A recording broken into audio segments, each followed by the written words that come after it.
भाजीपाला विकणारे नव्हते. अत्यंत तल्लख बुद्धीचे, उत्कृष्ट इंग्रजीचे जाणकार महात्मा ज्योतिबा फुले पत्र इंग्रजीमध्ये लिहित होते. त्यांचे हस्ताक्षर पहा, लिहिलेले आहे त्यांच्या समग्र वाङ्मयामध्ये. इतके रेखीव अक्षर आहेत महात्मा ज्योतिबा फुलेंचे. असंख्य ग्रंथांचा अभ्यास केलेले महात्मा ज्योतिबा फुले, धर्मचिकित्सेचा अभ्यास केलेले महात्मा ज्योतिबा फुले.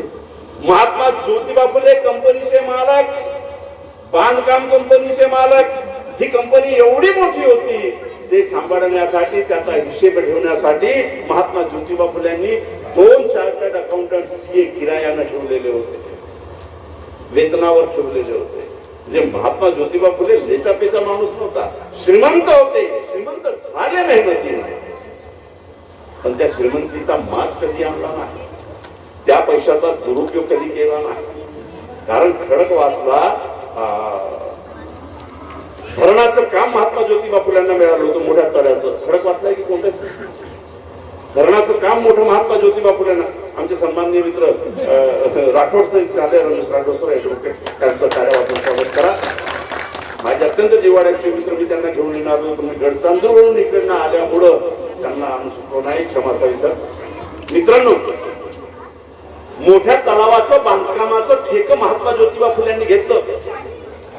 300 पेक्षा जास्त कामगार तिथं होते. कोण कामगार? आपले कुंभी, माळी, तेळी, आदिवासी, हे सगळे मुसलमान, हे सगळे कामगार त्यांच्या कामावरती. जेव्हा फायनल बिल निघालं, जेव्हा कंत्राट पूर्ण झालं, तळ्याचा बांधकाम पूर्ण झाला, महाराष्ट्रातल्या इतिहासातील एक मोठा इतिहास महात्मा ज्योतिबा फुल्यांनी लिहिला. त्यावेळेस काय, त्या धरणावरती काम करणाऱ्या सगळ्या कामगारांना आपला प्रॉफिट मधला अर्धा हिस्सा वाटला.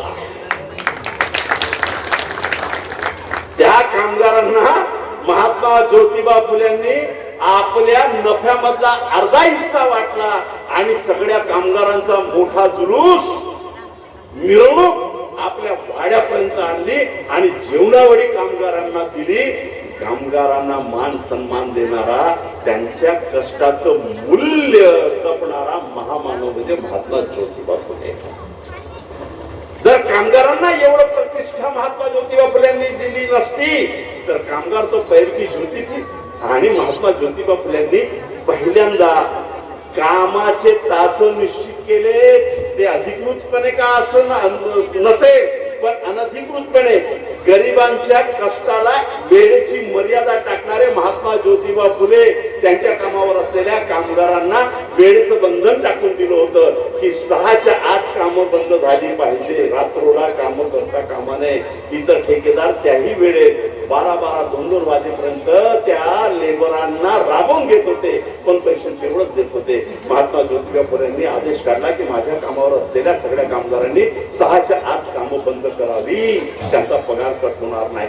लक्षात घ्या, हे डिव्हिडंड देणार, आपल्या नफ्यामधला अर्धा नफा.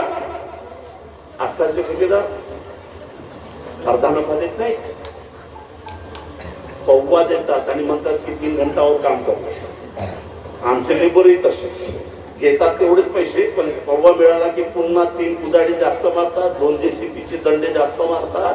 महात्मा ज्योतिबा फुल्यांनी आपल्या नफ्यातला अर्धा भाग दिला आणि मग त्यांना गुरु मानणारे डॉक्टर बाबासाहेब आंबेडकर यांनी कामगारांचे असंख्य कायदे या देशामध्ये केले. ही क्रोनॉलॉजी, ही जी आपला ऋणानुबंध, हे लक्षात ठेवा. हा एक मोठा भाग घेतला. आणि दुसरं, महात्मा ज्योतिबा फुल्यांनी सर्वात मोठं जे कार्य केलं ते तुम्हाला इतिहास देण्याचा कार्य केलं. इथं मी संपवीन आपला. महात्मा ज्योतिबा फुल्यांनी या देशातील बहुजन समाजाला इतिहास देण्याचं कार्य केलं. जर महात्मा ज्योतिबा फुले नसते तर तुम्हाला इतिहासाचं नसतं. कसं? उदाहरणानं सांगतो. आज छत्रपती शिवाजी महाराज आमचे मान सन्मान आहेत. छत्रपती शिवाजी महाराज आमच्या राजकारणाचे नेते आहेत. छत्रपती शिवाजी महाराज आमच्या सांस्कृतिक अधिष्ठानाचे सर्वात मान्य असे मान्यवर आदर्श आहेत. पहिल्यांदा छत्रपती शिवाजी महाराजांचा इतिहास जिवंत करणारे कोण? या महाराष्ट्रामध्ये छत्रपती शिवाजी महाराजांची पहिली जयंती साजरी करणारे कोण? तर पहिली जयंती साजरी करणारे महात्मा ज्योतिबा फुले. म्हणून म्हणून डॉक्टर बाबासाहेब आंबेडकर एके ठिकाणी म्हणतात की महात्मा ज्योतिबा फुले नसते तर छत्रपती शिवाजी महाराजांचा इतिहासच जिवंत झाला नसता. तोही प्रसंग सांगतो आणि रजा घेतो आपली. कसा आहे तो प्रसंग? छत्रपती शिवाजी महाराजांच्या पूर्वी तुमचा इतिहासच नव्हता. जो इतिहास आहे तो घडशाहीचा आहे, तुमचा तर इतिहासच नाही.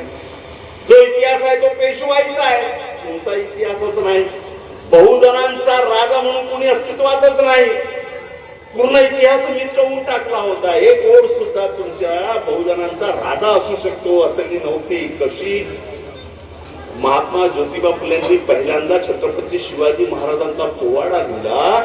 आपल्या हातानं तो पोवाडा लिहिला, त्याच्या 1000 प्रती काढल्या आणि लोकांना सांगितलं की माझी शक्ती एवढीच आहे की मी 1000 प्रती काढतो आहो, मी तुमच्याकडे या प्रती पाठवतो, त्याच्या अजून प्रती काढून तुम्ही वाटा. अशा प्रकारे पोवाडाच्या रूपानं पहिल्यांदा बहुजनांचा राजा, रयतेचा राजा, जनतेचा राजा, सर्वधर्मप्रिय राजा छत्रपती शिवाजी महाराज कल्याणकारी राजा म्हणून आपल्या पोवाड्यामध्ये शिवाजी महाराजांचा इतिहास हा महात्मा ज्योतिबा फुल्यांनी लिहिला.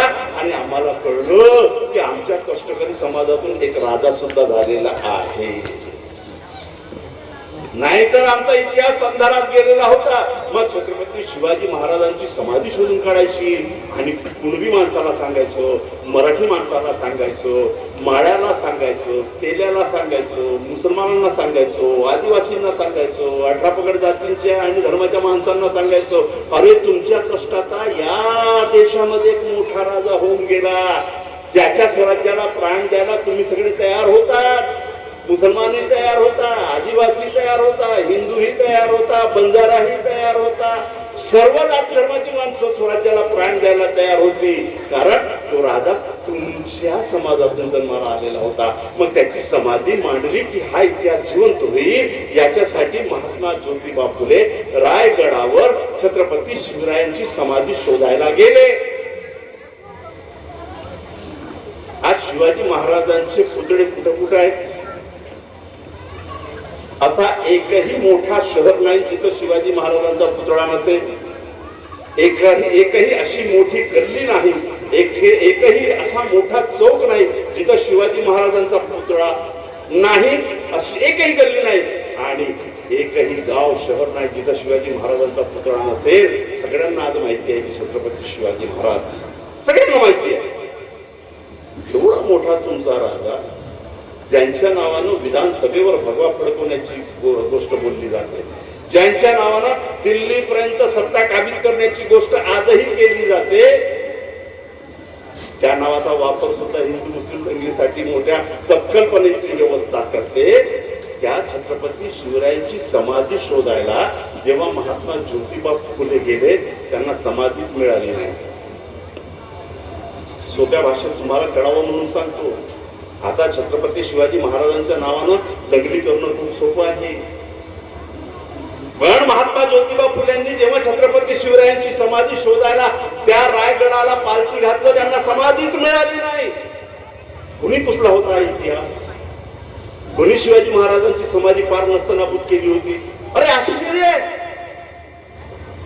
खूप आश्चर्य की महात्मा ज्योतिबा फुलेंना समाधीच मिळत नव्हती. याचा अर्थ पूर्ण इतिहासच गायब करून टाकला होता, पूर्ण डॉक्युमेंट गायब होते.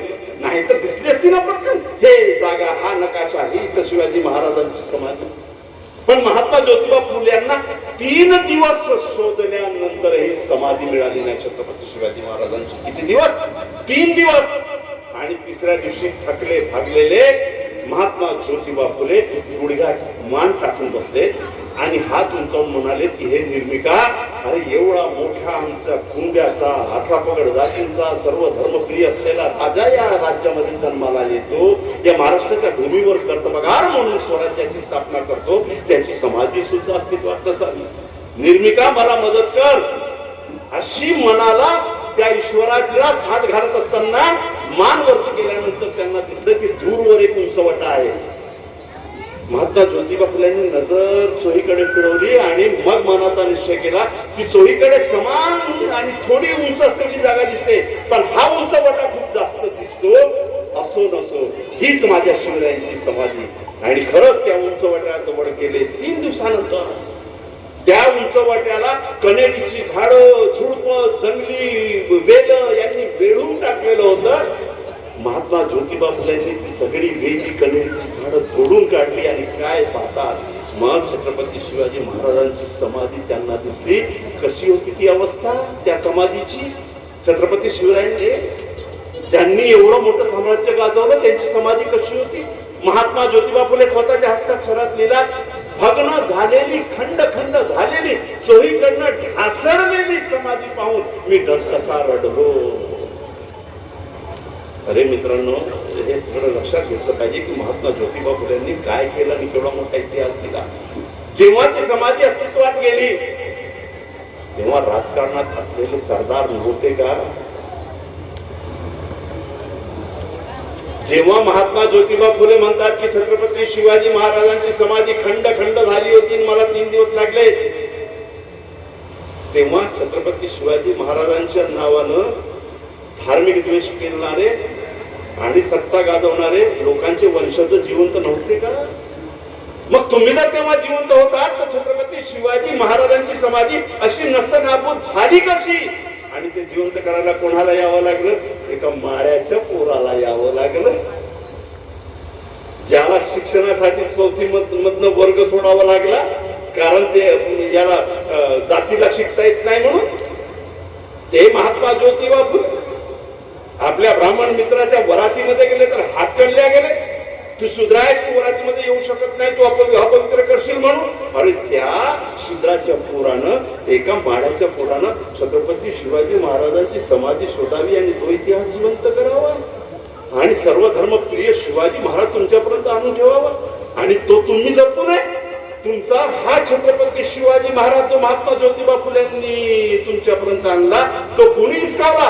तो मुसलमानांच्या विरोधात उभा केला, तो बौद्धांच्या विरोधात उभा केला, तो ईसांच्या विरोधात उभा केला आणि त्याचा वापर राजकारणासाठी करता येतो. महात्मा ज्योतिबा फुलेंनी तुमचा मान सन्मान अभिमान देणारा छत्रपती शिवाजी महाराज दिला, तेही तुम्हाला सांभाळता आलं नाही. हे दुःख आहे. पण ती सांभाळणारी माणसं आजही मंचावर जिवंत आहेत आणि बोलतायत. एवढी हिंमत आमच्यात महात्मा ज्योतिबा फुलेंच्या विचारांनी हेही लक्षात. म्हणून इतिहास मांडणारे इतिहास तज्ञ महात्मा ज्योतिबा फुले.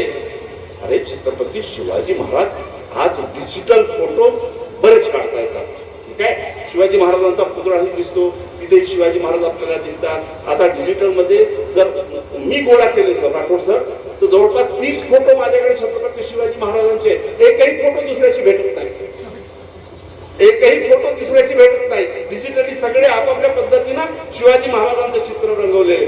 पण जगामध्ये एकच शिवाजी महाराजांचा जिवंतपणी काढलेला फोटो, त्याला त्या भाषेमध्ये पोर्ट्रेट म्हणत होतो. चित्र एकच आहे जगामध्ये. जगामध्ये छत्रपती शिवाजी महाराजांचा एकच फोटो आहे. तो शिवाजी महाराज जिवंत असताना उंच जागेवर शिवाजी महाराजांना पांढऱ्या घोड्यावर बसवण्यात आलं. आजूबाजूला शिवाजी महाराजांचे अंगरक्षक उभे करण्यात आले आणि त्या चित्रकारानं शिवाजी महाराजांना पाहून ते पोर्ट्रेट काढलेलं आहे. ते पोर्ट्रेट सांगतं की शिवाजी महाराजांचं नाक कसं होतं, ते पोर्ट्रेट सांगतं की शिवाजी महाराजांचा माथा कसा होता, ते चित्र ते पोर्ट्रेट सांगतं की शिवाजी महाराजांचे डोळे कसे होते, ते पोर्ट्रेट सांगतं की शिवाजी महाराजांचा बांधा कसा होता, ते पोर्ट्रेट सांगतं की शिवाजी महाराजांचा अंगरखा कसा होता, ते पोर्ट्रेट सांगतात की शिवाजी महाराजांचे अंगरक्षक दिसत तरी कसे होते. कुणी काढणारे हे एकमेव जिवंतपणीचं पोर्ट्रेट. त्या पोर्ट्रेट काढणाऱ्या माणसाचं नाव आहे मिया मीर मोहम्मद. या मुसलमानानं त्या शिवाजी महाराजांचा पोर्ट्रेट काढला आणि हयात जिवंत असेपर्यंत तो मिया मीर मोहम्मद छत्रपती शिवाजी महाराजांचा सेवक होता.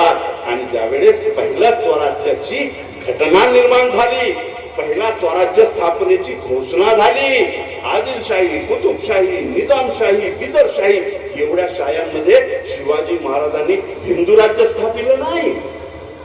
शिवाजी महाराजांनी हिंदवी स्वराज्य स्थापलं, सगळ्याच लोकांचं स्वराज्य. आणि त्या स्वराज्याची पहिली सनद कुणी लिहिली? आजही एखाद्या राष्ट्राची निर्मिती करायची असेल तर युनो मध्ये अर्ज द्यावा लागतो. युनो संपूर्ण देशाची एक मोठी संघटना आहे. तिनं मान्यता दिल्यानंतर त्या राष्ट्राची निर्मिती होते, त्याला राष्ट्रीय पातळीवर मान्यता मिळते, आंतरराष्ट्रीय पातळीवर. मग त्या राष्ट्राशी तुम्ही युद्ध करार करू शकता, व्यापार करू शकता, तुम्ही येणं जाणं करू शकता, पासपोर्ट, नाणी हे सगळं काढण्याचा त्याला अधिकार मिळतो. जेव्हा युनो मध्ये अर्ज टाकून त्याची मान्यता मिळवल्यावर ही परंपरा छत्रपती शिवरायांच्या काळात सुद्धा होती. राज्याभिषेक त्याच्यासाठीच आवश्यक होता की राज्याभिषेक झाल्यानंतर मुनादी व्हायची की आजपासून हे राजे झाले आणि त्यांचं राज्य निर्माण झालं. ते कसं असेल याची सनद निर्माण व्हायची. छत्रपती शिवाजी महाराजांच्या राज्याभिषेकापूर्वी छत्रपती शिवरायांचं स्वराज्य कसं असेल याची सनद निर्माण केल्या गेली.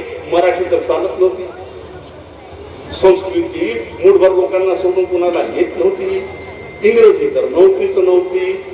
मग राजकारणाची भाषा होती फारसी. मग शिवाजी महाराजांच्या स्वराज्याची सनद निर्माण झाली फारसीमध्ये. आणि कुंभी माडितेली महार मांगतांबार यांना तर शाळा तर नव्हती. मग फारसी मधलं छत्रपती शिवरायांच्या स्वराज्याची पहिली सनद कुणी लिहिली? छत्रपती शिवरायांचे पहिले विदेश सचिव आणि शिवाजी महाराजांचे पहिले खासगी सचिव यांनी छत्रपती शिवरायांच्या स्वराज्याची फारसीची सनद लिहिली. त्यांचं नाव आहे मौलाना हैदर यांनी छत्रपती शिवरायांच्या स्वराज्याची पहिली म्हणजे ब्लूप्रिंट ज्याला आपण म्हणतो संहिता लिहिली. असा आपला सगळा प्रवास आहे. आता शेवटचा प्रसंग सांगतो, एक 5 मिनिटं सांगतो ना. माझं शिक्षण मोठ्या अजब पद्धतीनं झालं. आई उर्दूची जाणकार म्हणून घरी मी उर्दू शिकलो. म्हणून मला चांगल्या प्रकारे हिंदी बोलता येते, उर्दू बोलता येते, इंग्रजी शिकलो म्हणून इंग्रजी बोलता येते. आणि या मातीत वाढलो आणि तुमच्यात खेळलो म्हणून मराठी चांगल्या प्रकारे बोलता येते. माझं प्राथमिक शिक्षण रामपुरी शाळेमध्ये. कोणत्या शाळेमध्ये?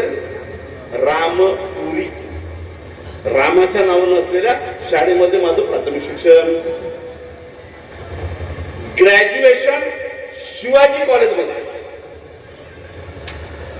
आणि post graduation doctor Babasaheb Ambedkar कॅम्पसमध्ये आणि एमफिल महात्मा ज्योतिबा फुले परिसरामध्ये.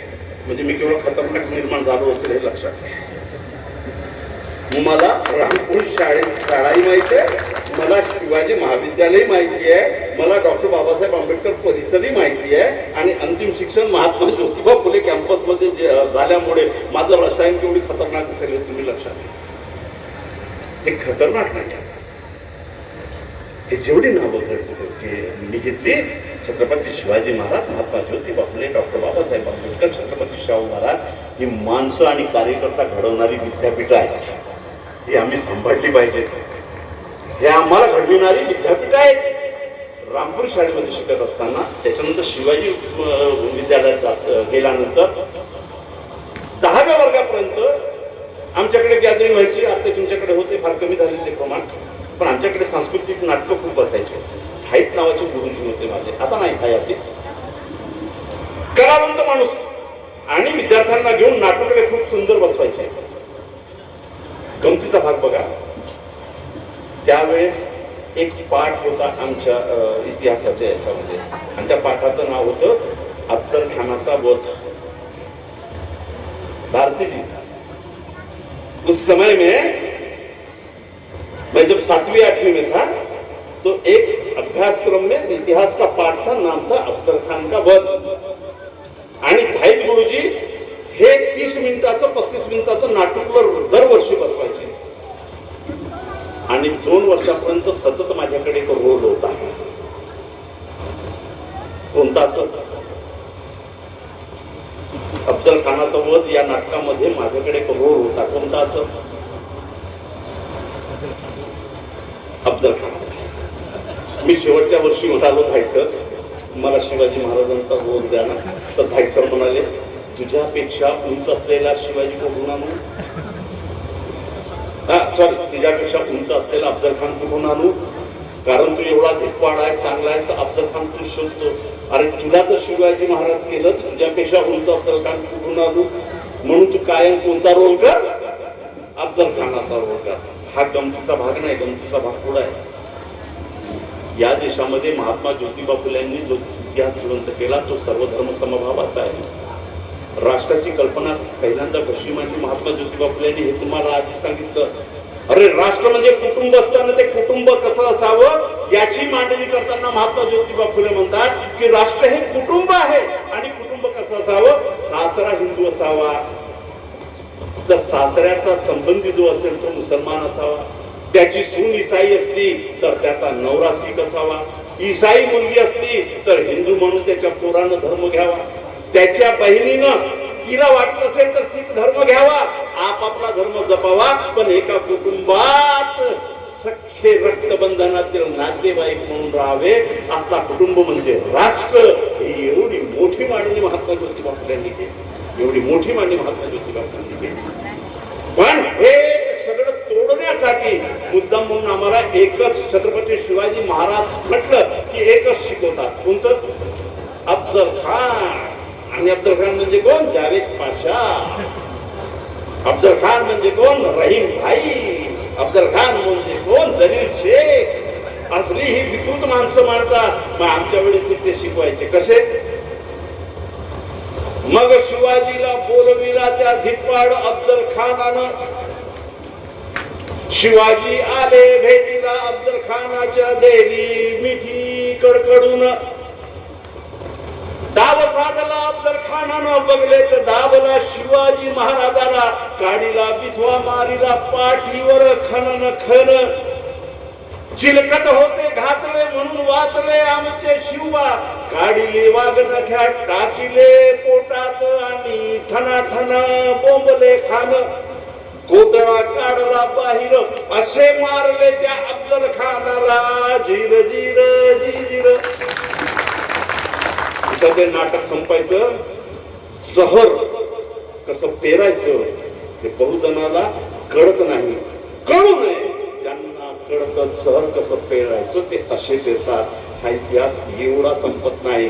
पुढचा इतिहास त्याच भाषेत सांगतो की काडीला कोथळा अफजल खानानं ओरडला बचाव बचाव म्हणून आणि त्याच वेळेस धाविला अफजल खानाचा बॉडीगार्ड तलवार काढून. घेतली तलवार मारिला शिवाजी महाराजांच्या डोक्यावर. शिरपोच फाटीला रक्त सांडे घडाघड. शिवाजी महाराज म्हणाले दूर हो बाजूला उडवीन तुझी मान. ऐकेना तो म्हणून मारिली त्याची मान. नाव त्याचा अफजल नाही, शेख नाही, रशीद नाही. नाव त्या अफजल खानाच्या बॉडीगार्डचा ज्याची मारिली मान त्याचं नाव कृष्णाजी भास्कर कुलकर्णी. जीर जीर जीर जीर. हा इतिहास नाही शिकवत, हा इतिहास नाही शिकवायचा. कुठपर्यंत शिकवायचा?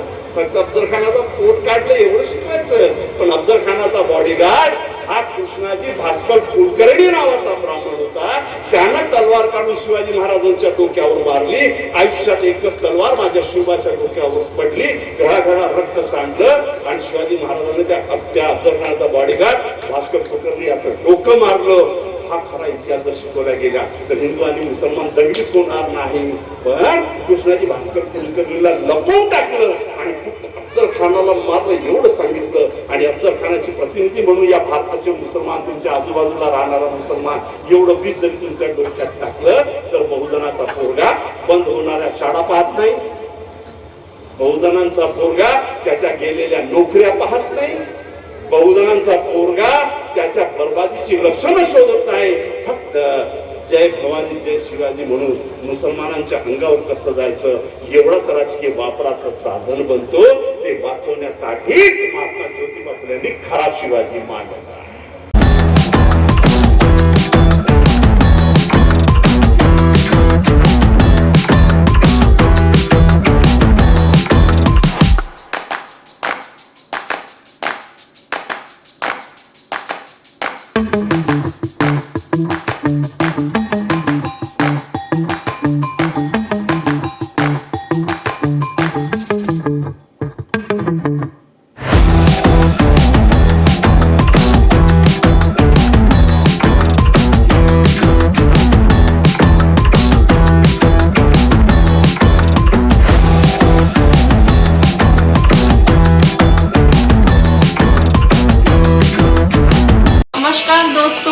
हमारे न्यूज़ चैनल न्यूज़ इंडिया को लाइक कीजिए, शेयर कीजिए एंड सब्सक्राइब कीजिए। हम मिलेंगे फिर। धन्यवाद।